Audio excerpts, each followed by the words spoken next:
Welcome back to our channel Classify Community. So today is lecture 4 and here we will be doing the magnetostatics. So here we will be dealing with Gauss law of magnetostatics, Ampere's law, Biot-Savart's law and Faraday's law of electromagnetic induction. Without wasting more time, let's begin the Gauss law of magnetostatics and Ampere's law. So in physics, Gauss law for magnetism is one of the 4 Maxwell equations that underline classical electrodynamics.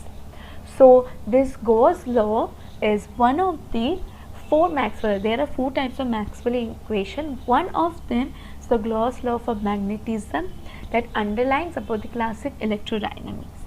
So Gauss law states that the magnetic field B has divergence which is equal to 0.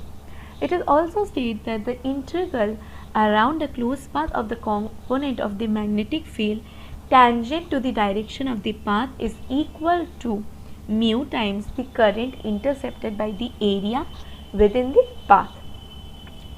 So we also know that the magnetic field is equal to mu h, and it is also stated that the intersection of h dot dl is equal to ip, that is the current intercepted.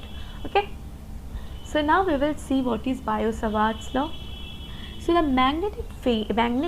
the magnitude of the flux density.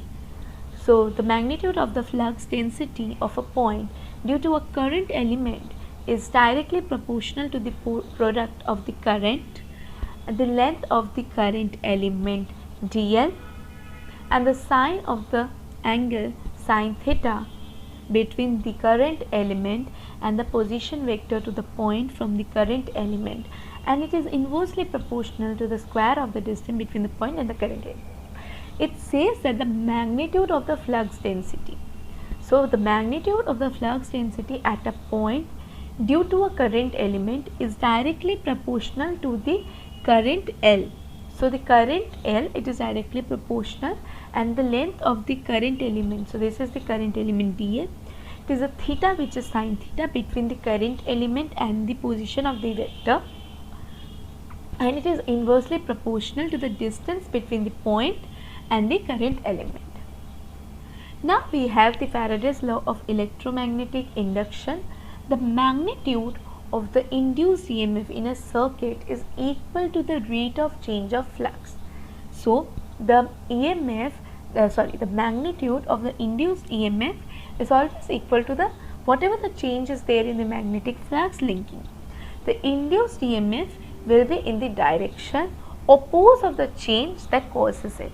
Okay, so it will be the opposite the change. Induced EMF will be in the direction opposite of the change. Okay, so I hope all of you understood the lecture of today, and thank you for watching. If you have any queries, please comment us down below. Wow, that's impressive! You have completed a magic today. For more videos, subscribe.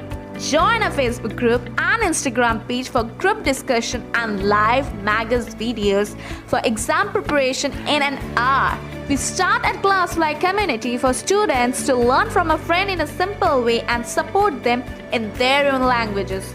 If you are willing to be that one friend who saves us at the exam night preparation, then please join us by visiting classify.in.